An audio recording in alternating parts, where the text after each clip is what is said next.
Everyone, I am Mohammad Rais from Tagore School, Parbat. Today we will solve the question answer of class 7, chapter number 2, A Gift of Chappals. In our previous video, we have studied this chapter. In our today's video, we will solve the question answer of this chapter. So let's start. The first question is the music master is making lovely music. He allowed the sentence in the text that expresses that this idea. यानी जो music master था वो एक बहुत ही सुंदर जो संगीत है वो बना रहा है यानी बजा रहा है. रीड अलाउड दी सेंटेंस यानी जोर से पढ़ना है.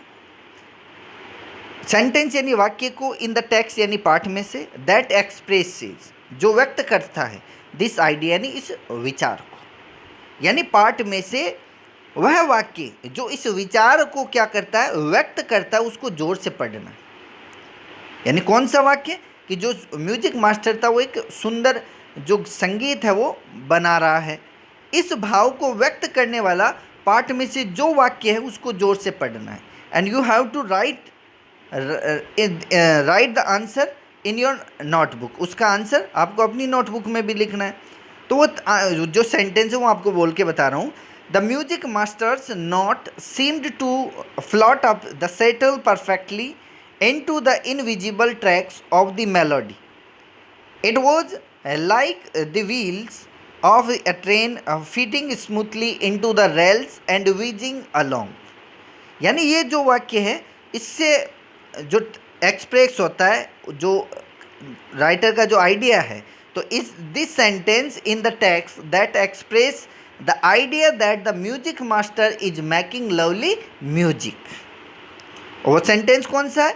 The music master's note seemed to float up and settle perfectly into the invisible tracks of the melody. It was like two wheels of a train fitting smoothly into the rails and whizzing along. So this sentence in the text that expresses the idea that the music master is making a lovely music. Next question. Had the beggar come to Rukumani's house for the first time? यानी क्या जो भिखारी था वो रुकुमनी के घर पर पहली बार आया था? Give reason for your answer. अपने उत्तर को कारण भी बताए. यानी उत्तर का रीजन कारण सहित बताना है. तो क्या जो भिखारी था वो रुकुमनी के घर पर पहली बार आया था? इसका आंसर है वो उत्तर सहित कारण सहित बताना है. तो जो भिखारी था वो उसके घर पर पहली बार नहीं आया था, वो तो रोज़ आता था. तो लिख सकते हैं no the beggar had not come to Rukmini's house for the first time because Pati said to Tapi that he had been coming in their house every day for the past week and it's time to found him another house to beg from. यानी उसने बताया कि जो भिखारी है वो उसके रुकुमनी के घर पर रोज़ाना आता था, पहली बार नहीं आया था. तो पाती यानी दादी ने तापी को बताया कि जो भिखारी है वो रोज़ाना सप्ताह रोज़ाना यहाँ पे आता है और अभी वह किसी दूसरे के घर पे से भीख मांग रहा होगा. थर्ड है a sharp V shaped line had formed between her eyebrow. What does it suggest you about Rukmini's mood. यानी ए शार्प यानी एक तीखा, वी शेप्ड यानी वी आकार की, लाइन यानी रेखा यानी एक तेज वी आकार की रेखा हेड फॉर्म्ड यानी बनती है बिटवीन हर आईब्रोज यानी उसकी भौहों के बीच में. यानी उसकी भौहों के बीच में एक तेज वी आकार की एक लाइन बनती है. तो what does it suggest to you about Rukmini's mood. यानी यह आपको रुकुमनी के मूड के बारे में क्या सुझाव देती है.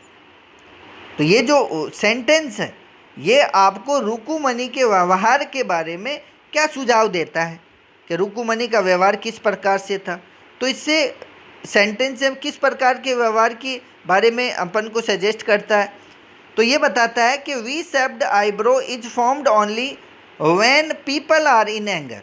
यानी वी शेप का जो है वो आईब्रो के बीच में तभी बनता है जब व्यक्ति नाराज होता है, क्रोधित होता है.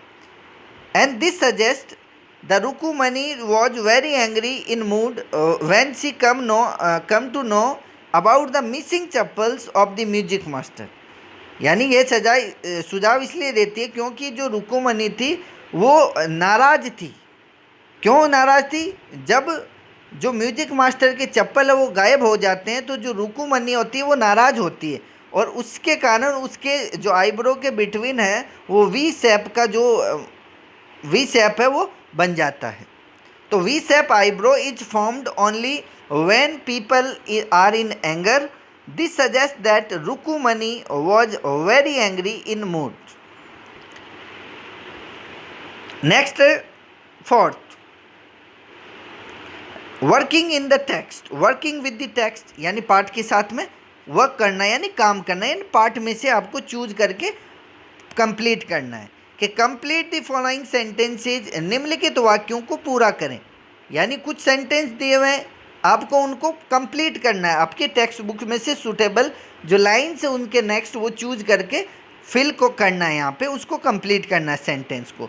जैसे Ravi compares Lalli is playing the violin too, तो इसमें जो नेक्स्ट सेंटेंस है वो हो जाएगा derailing of the train going completely off track.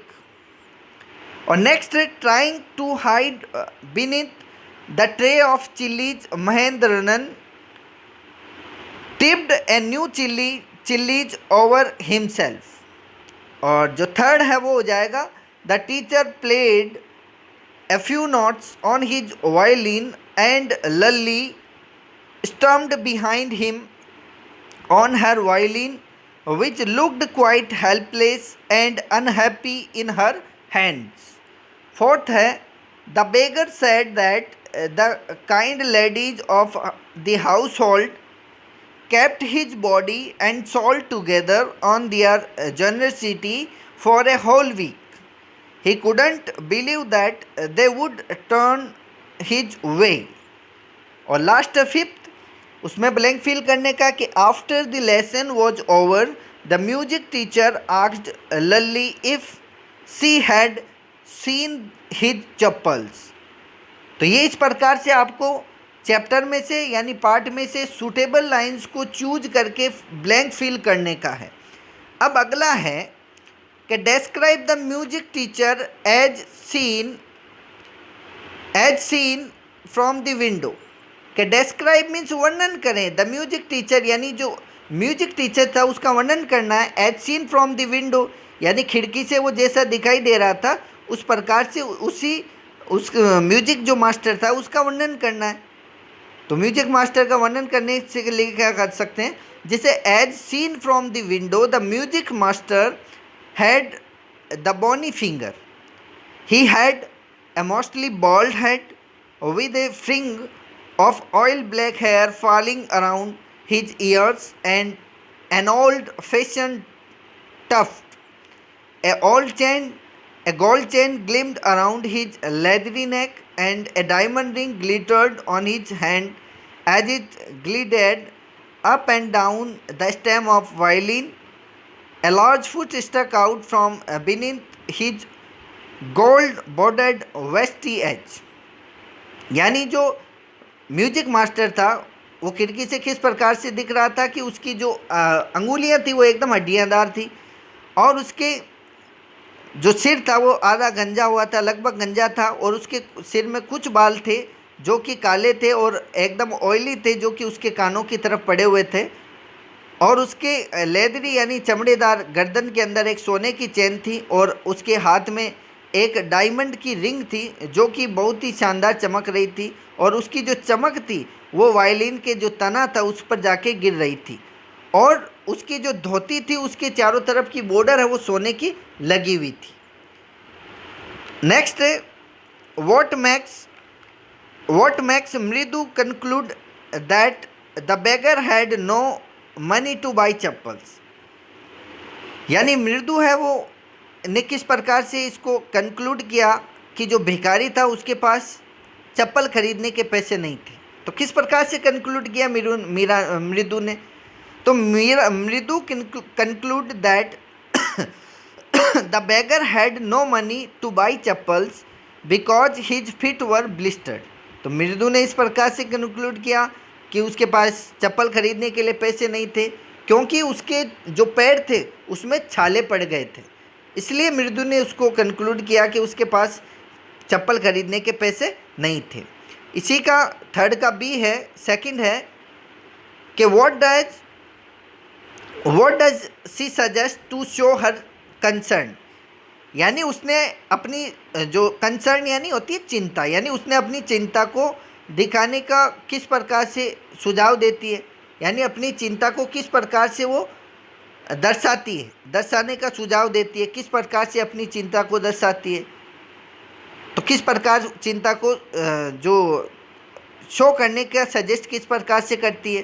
तो she suggested Mridu and Ravi about the pair of old slippers so that they could give it to the beggar. यानी वह मृदु और रवि को उस पुरानी चप्पल की जोड़ी के बारे में सजेस्ट करती है कि वह उसको भिखारी को दे देवे। अगला है फोर्थ, हैव यू चिल्ड्रन, क्या तुम बच्चों। सी बिगेन, उसने शुरू किया। And then she they were curiously quiet went on more slowly seen anyone lurking around the veranda. यानी ये वाक्य हुआ। अब इसमें से क्वेश्चन है कि what do you think Rukmini really wanted to ask. यानी आपके हिसाब से रुक्मिणी वास्तव में क्या पूछना चाहती है, यानी रुक्मिणी क्या पूछना चाहती। तो Rukmini actually wanted to ask the children if they had seen the music master chappals slippers. यानी रुक्मिणी वास्तव में बच्चों से यह पूछना चाहती थी कि जो बच्चे थे उन्होंने क्या, बच्चों ने जो म्यूजिक मास्टर था उसकी चप्पलों को देखा था, तो वो पूछना चाहती थी। वास्तव में वो चीज़ें उससे बच्चों से पूछना चाहती थी वो। फिर इसी का बी है कि why did he change her question. यानी उसने अपने प्रश्न को क्यों बदल दिया था। तो उसने अपने प्रश्न को क्यों बदल दिया। तो she change her question because children were curiously quiet and she suspected about children must have done something with chappals.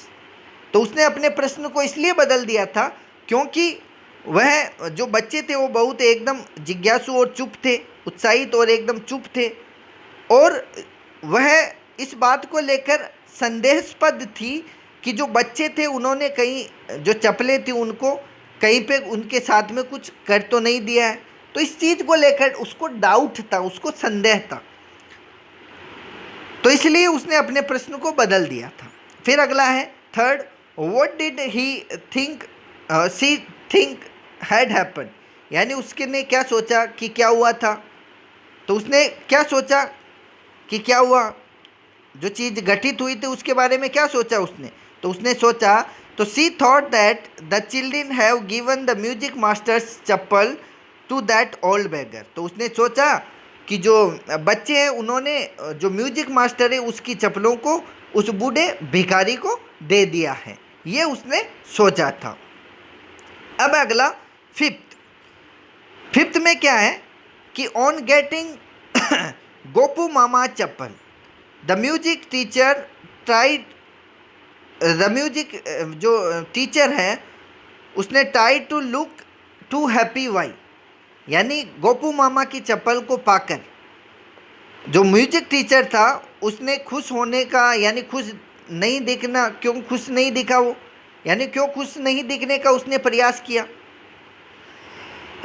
तो उसने ऐसा प्रयास इसलिए किया the music teacher tried not to look happy because she didn't wanted to reveal his happiness of getting new chappals of Gopu Mama to others. She wanted to show that his own chappals were more expensive and branded one. Actually, he was very happy after Gopu Mama chappals. यानी जो भिखारी था,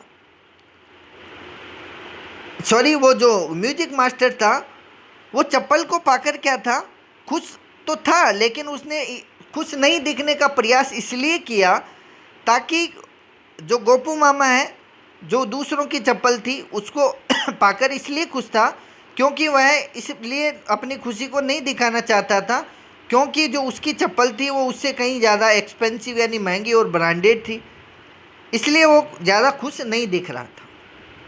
फिर अगला, on getting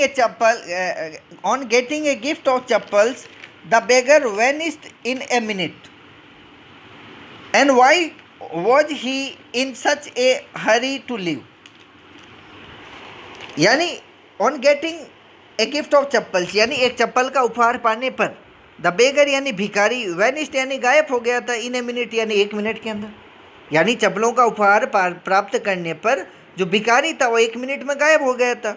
Y was he in such a hurry to leave, यानी वह इतनी जल्दबाजी में क्यों था, यानी इतनी जल्दी में क्यों था वो तो इसलिए था कि on getting a gift of chappals the beggar vanished in a minute because he did not wanted to lose the gift of those chappals. His feet were blistered and he couldn't have got anything better from that house. यानी चप्पलों का उपहार पाने के बाद में भिखारी 1 minute में इसलिए गायब हो गया था क्योंकि वह उपहार में आए हुए उन चप्पलों को वापस खोना नहीं चाहता था।